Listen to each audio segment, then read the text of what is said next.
Allison, from an email standpoint, what are you seeing that's working and getting people to click and open those registration emails? So I think about two things. I think about frequency. Leading up to that launch, you should probably be emailing them at least once a day. And then the second thing is giving them a reason to show up. People are always asking, what's in it for me? So maybe it's like giving them a free gift. They have to stay to the end of the webinar and I give them a secret link and that's how they get it. How do you differentiate the pre-launch from the launch? And is pre-launch just selling earlier and longer? The biggest difference between what you're saying in the launch, which is obviously buy my thing, right? That's the point that you're at.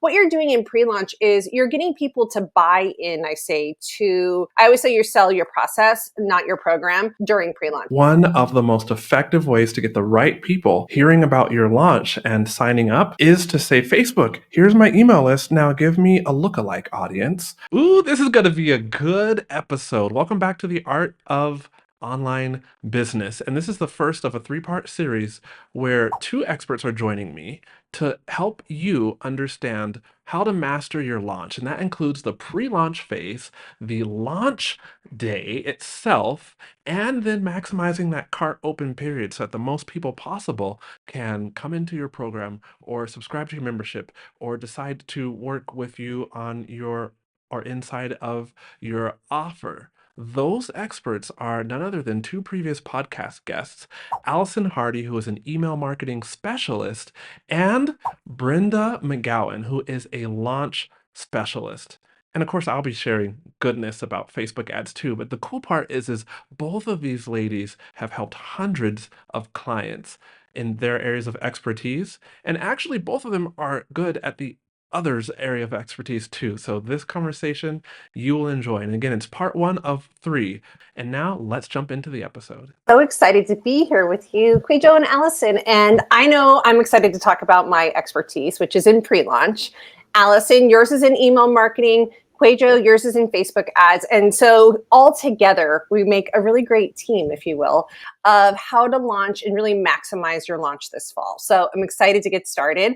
And let's start off with the first question. And I think we can all just kind of jump in and talk about this. But how can we make sure we're getting getting in front of the right audiences before we actually put out an offer in front of them? QUÄY.jo, yours is obvious. So let's start with you with Facebook ads.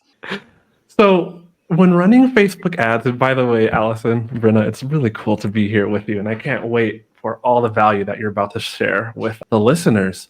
But Facebook ads augments a launch. And the context here is that the offer that's being launched already is converting well. And so what my clients usually ask me is, 1, QUÄY.jo, who do we target with Facebook ads?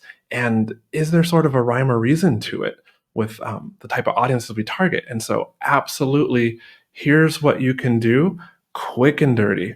First of all, you want to make sure that you take your email list, especially if you have a subsection of that email list called your customers, and you want to export those. And you want to upload those lists to Facebook, because one of the most effective ways to get the right people hearing about your launch and signing up is to say, Facebook, here's my email list. Now give me a lookalike audience, or in layman's terms, a bunch more people, like 1 million to 2 million people who share the most attributes with either my entire email list or my customer list.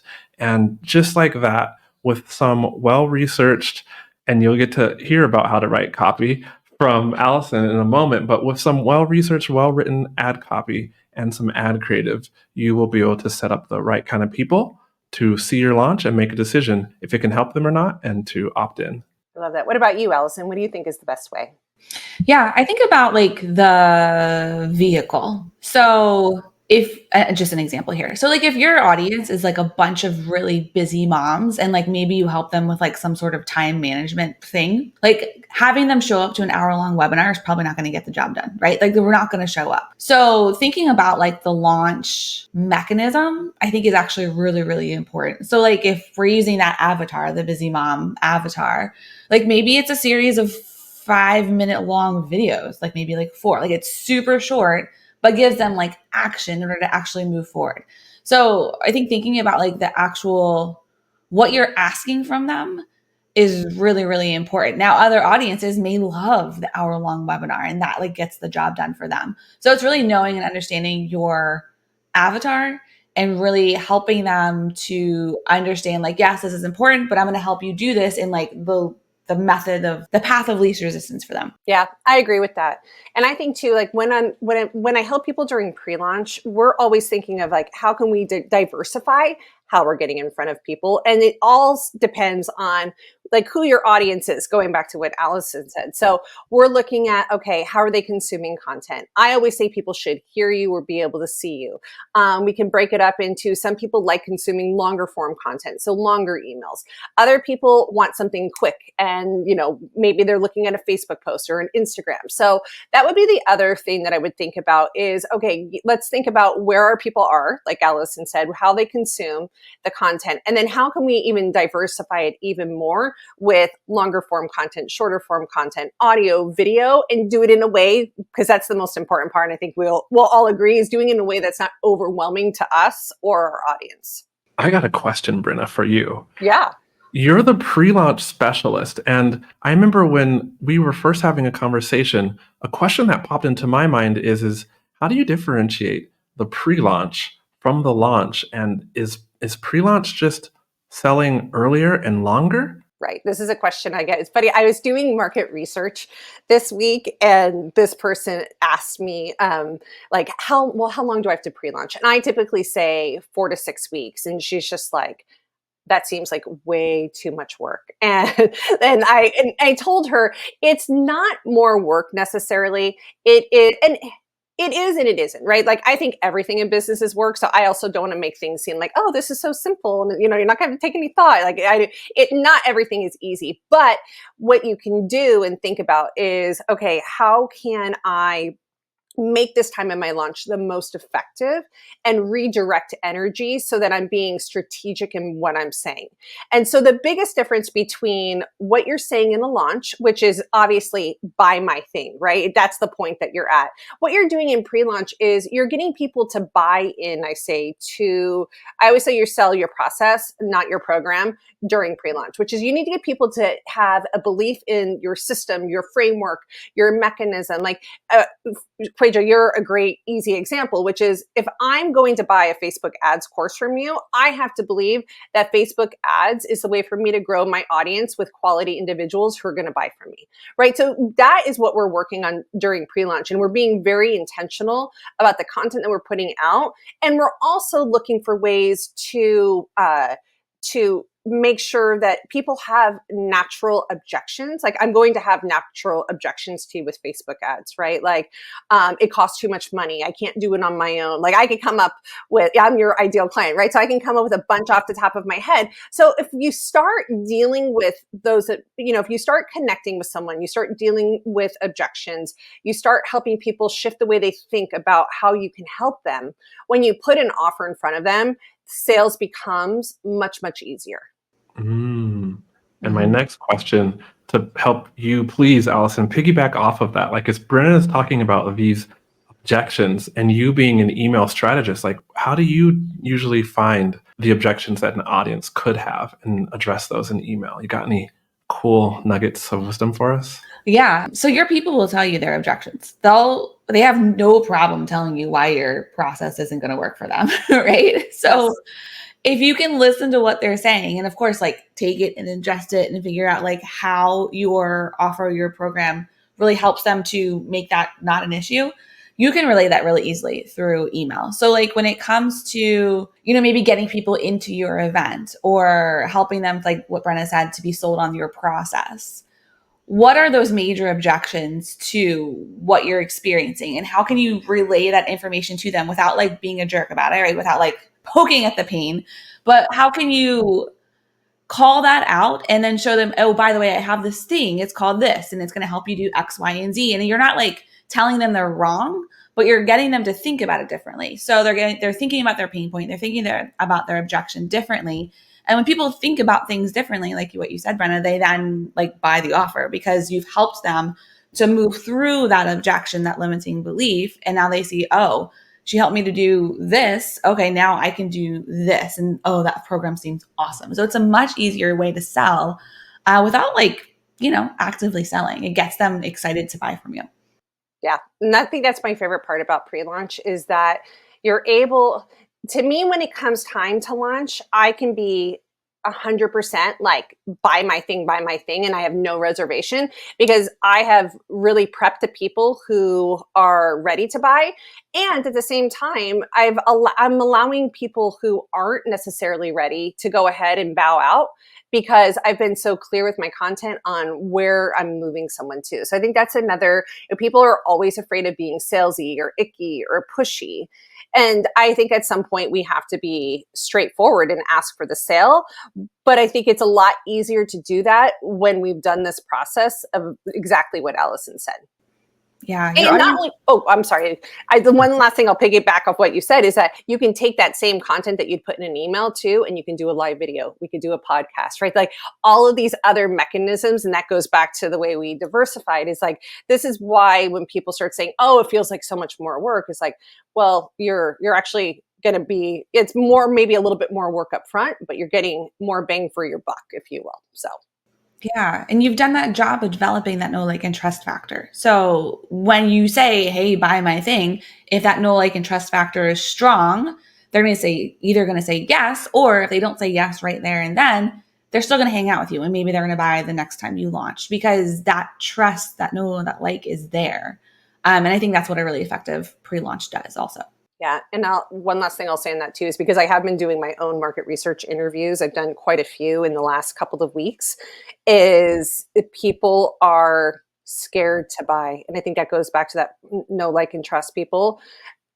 Almost, it doesn't matter across all the industries too, because I help students and clients. This is something that I'm hearing again and again is like, I had someone the other day who was just like, I don't know about this. Like, I don't know if I totally buy it. And I was happy to hear that feedback, right? Like that's the other thing that we're doing pre-launch is we're up against an invisible barrier of people who have been burned before and are a lot more reluctant in 2024. Would you like to have a Meta Ads Manager look at your ads and coach you step by step so you can make them work better? Well, that's me, and I can do that with you. Over the course of 28 days, you'll get unlimited access to me so that you can learn how to make your ads perform the way you hoped so that your business can bring in lots more leads. Or if you're running direct to sales kind of ads, like a self-liquidating offer funnel, it can be more profitable. Go down to the description below and book a call with me now. I very much agree. And I think in podcasts recently, I've been calling it the trust recession. Not my own term. I heard it from somebody on YouTube, but so good. Especially in this year. Yeah, right? With everything going on, it just takes more points of contact, more authenticity to build trust than it used to. I love this conversation with you too because I don't launch because I'm a Facebook ads manager. And so questions pop up in my mind like, okay, 4 to 6 week pre-launch period. Like how many emails are you sending out that are launch related? What does this look like for the person who emails their list twice a week? Are they repurposing all emails to be themed for the launch and to start poking but not poking at pain points, as Alvin said? Or what's the email landscape if either of you want to let me know? Well, it depends on, hopefully you're putting out content before you launch anyway, right? So when people are like, oh, it feels like more work, I'm like, well, it's not in the respect, it's just thinking about it differently about what you're actually saying, being more strategic with that content that you're putting out. So I always encourage, if you're in like a once a week schedule, I like you to bump it up to twice a week if possible. And we have, like inside my program, we have a way of doing this where it doesn't feel overwhelming. We're repurposing. But it depends on what you're doing, what you're putting out there. So it's not a matter of like putting out more content. It's just a matter of being more intentional. And so I always like to have like themes for the week. And this is something that we talk about in my program is like, why do you do what you do? That builds that know, like, and trust from the beginning. Really making sure that you're establishing that you understand what this person is going through. I actually just wrote an email about this last week where true empathy, and I feel like the word empathy has been overused, unfortunately. Like the word authenticity sometimes, but like having true empathy for what your audience, what they're going through, that you get who they are, going back to exactly what Allison said, which is what are those objections that people have? What are the things that they believe that we need to look at? How can we help them shift their beliefs in a way that's going to benefit them and help them get, what is the thing, or get the transformation that they want? And what is that transformation that they want?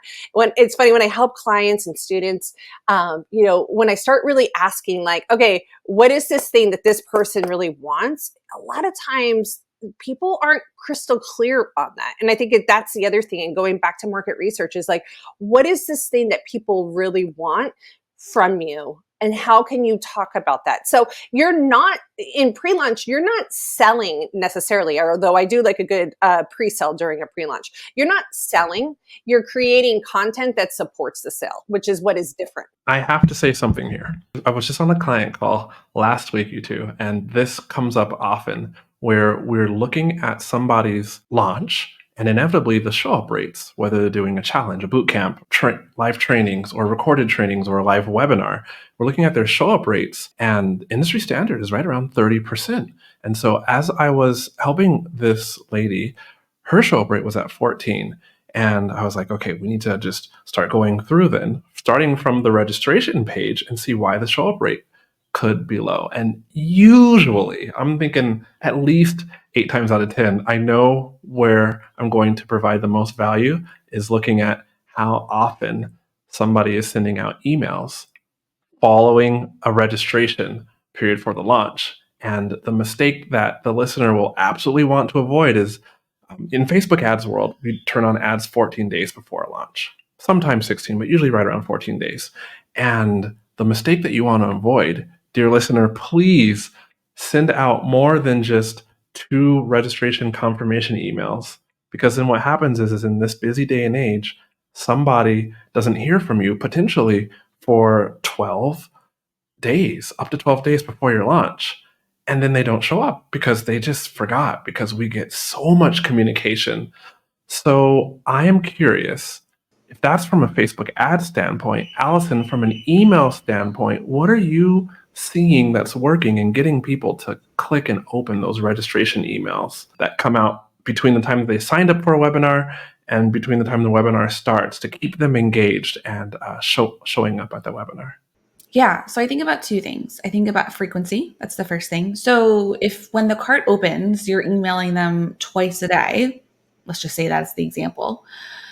Leading up to that launch, you should probably be emailing them at least once a day, right? So that the frequency doesn't seem to just like fire hose them, right? And then the second thing is giving them a reason to show up and to open your emails. So like people are always asking, what's in it for me? So like why should I take an hour out of my really busy day to watch your webinar? Or why should I show up to your video series? It's going to be 10 minutes a day for 5 days. Why should I commit that amount of time to you? Like you're a stranger on the internet. I've maybe never met you before.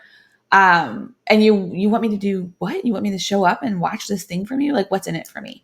So giving them a reason as to why. So maybe it's like giving them a free gift. I do that on my live webinars and people love that, but they have to stay to the end of the webinar and I give them a secret link and that's how they get it.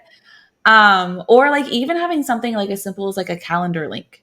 So driving them to the Google Drive or the Google Calendar or the Apple Calendar or whatever you have, giving them a way to connect with you outside of email. So it's living there on the calendar, or even having like text messaging. I know that's a really powerful tool that a lot of people use. So having, different ways to communicate, but also like, why should they listen to you and what's in it for them? So answering that question during that like the registration to the actual event going live process, I think is really, really important.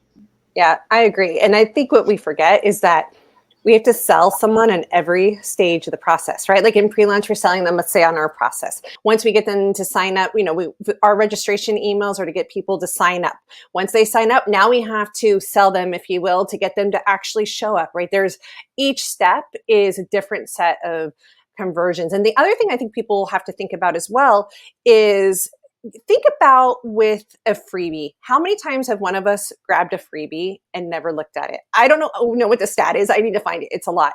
I feel like the same thing happens with registrations for webinars, challenges, things like launch events at times, because, I have a theory going, which is that you're making someone to make a decision to click on that registration link, right? And once you make a decision, you feel like you've taken an action towards solving whatever that problem is, whatever that promise is that you're going to have in the registration. And then there's a bit of a like relief, like, oh, okay, I've done something to do this. Now I'm going to move on with my life. And so also reminding someone of why they signed up, so giving them something, I 100% agree. They have to think what's in it for them. But I think that reminder of why they took that action in the first place and asking them to show up for themselves is also very powerful. Oh, I love that, Brenna. It's a great mindset shift right there. Yeah, Right. I know I need to write about this more because I really, it's been something because I actually like going back to these market research calls I've been on, I'm hearing 14%, 10% show up rates. Like show up rates are declining, and there's lots of stuff going on. Everyone's busy, but I do think it's like the person who's going to show up is the person who's like, yes, this is what I need and why I need it. And I'm looking to find a solution to whatever this pain point is. And I'm expecting this to happen. Yeah. Brenna, in this time period, if we're taking this perspective, do you find it helps to really zoom out and talk about how solving this pain point can help with, a bigger picture transformation? Or do you keep it pretty granular? Well, I think it depends on the strategy when I'm looking at, is that usually, one step leads to the next. You solve one, that's how I think of it. It's like, once I solve this problem, then this next problem goes. So I'm probably being a little bit more granular to some degree, because the hope is that during the launch event, conversion event of whatever it is, you're solving that problem or giving the information, and therefore it naturally opens up the next problem, if you will, which is the solution being your offer. Okay, I feel like we should have told the listener that this is the first part of a 3-part series, and there's so much information that we could give, right? Like, we're 3 experts about launches, but in the next episode, we're going to talk about launch day success. And in the 3rd episode, we're going to talk about maximizing cart open, as in how to get the most people's eyeballs on your offer and position it so that the most people end up doing business with you, buying or subscribing to the thing that you were meant to serve them with. If you only got to talk to the listener and say one more important thing about the pre-launch phase, and then they never got to hear from you again, what would you leave them with? Do one. And really do one, right? Like, not haphazard, not, oh, I sent out a couple of emails, like really.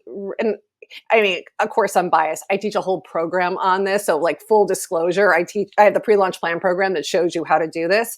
But I truly believe in my core how important this is, and how when you can learn how to pre-launch effectively, it changes your launches, it changes your business, it makes your life easier, your launch life easier down the road. I've seen it with clients and students, because the cool part is once you get this down, you can start rinsing and repeating, right? It's just like a launch. You collect the data, you figure out what's working, what's not working, you tweak it, and you do it again and you make it better. So that would be the one thing that I would say.